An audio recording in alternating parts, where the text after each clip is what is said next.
শুভ দুপুর। তো দুপুরে আমি দুপুরের যে খাবারটা দেখুন, লাঞ্চ থালিটা কিভাবে আমি সাজিয়েছি। আজকে দারুণ দারুণ খাবার তৈরি হয়েছে। এটা হচ্ছে তেতো ডাল, এটার মধ্যে আছে লাউ, হিন্দিতে যাকে বলে লকি, উচ্ছে, সজনে ডাঁটা, 3 রকম ডাল আছে, 3 টাইপস। হ্যাঁ, এটা ফোড়নে হচ্ছে রাঁধুনি, তেজপাতা, আদা, এই দিয়ে এই ডালটা তৈরি করেছি। একটু মিষ্টি মিষ্টি হবে ডালটা, খেতে অসাধারণ খেতে হয় এই তেঁতোর ডালটা। আচ্ছা, তারপরে হচ্ছে মাখো মাখো করে একটা পটলের রসা মতো বানানো হয়েছে, যার মধ্যে পোস্ত, চারমগজ, দই, কাজু, এই ধরনের জিনিসগুলো দেওয়া আছে। একটু অল্প করে পেঁয়াজও দিয়েছি, টমেটো, কাঁচা লঙ্কা, এই দিয়ে এটা বানানো হয়েছে। পটলগুলোকে একটু ভালো করে হালকা ভাজবেন, অত্যাধিক করা হবে না, মিডিয়াম, একটু হালকা ব্রাউন মতো হবে, ভেজে উঠিয়ে রাখবেন। কালো জিরে একটু ফোড়ন দেবেন, দিয়ে মশলাটাকে খুব ভালো করে কষিয়ে নেবেন। মশলাটাকে একটু হালকা বেশ, ওই যাতে পেঁয়াজের গন্ধটা আর কি না থাকে। আর যদি সেদ্ধ পেঁয়াজ দেন তাহলে তো কোনো অসুবিধাই নেই, যাকে সে কাঁচা পেঁয়াজ দিলেও মোটামুটি একটু ভালো করে কষিয়ে তারপর পটল দিয়ে ভালো করে একটু জল দেবেন, অত্যাধিক জল নয়, মিডিয়াম জল। সেই জলে এই পটলটাও সেদ্ধ হয়ে যাবে, পটলের ভেতরে রসটা ঢুকবে। অসাধারণ অসাধারণ খেতে হয়।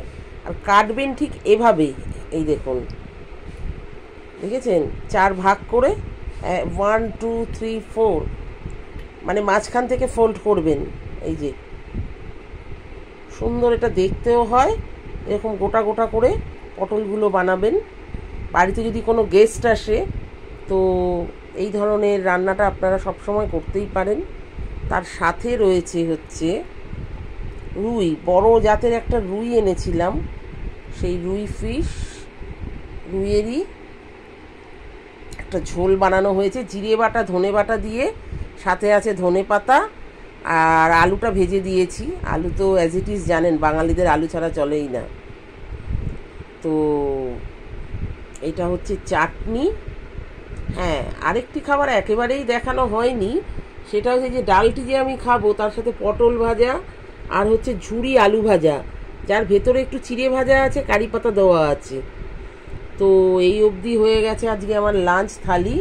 পেট মানে গুড়গুড় গুড়গুড় করছে, বেলাও হয়েছে প্রচুর, 4টে বেজে গেল আজকে আমার খেতে খেতে। তো এই অবধি আমার লাঞ্চ থালিটা আজকে আপনাদেরকে একটু দেখিয়ে নিলাম। দেশের যা অবস্থা, মন মেজাজটাও খুব খারাপ, সত্যি কথা, এমন চলছে মানে ভালো লাগছে না একদম। খেয়ে মানে খাওয়ারও একটা ইচ্ছেটা কমে গেছে।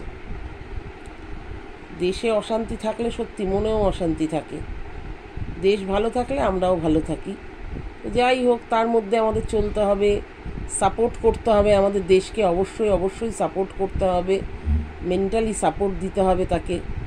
তো চলুন, আজকে এই পর্যন্তই আমি রাখলাম, চলুন, টাটা।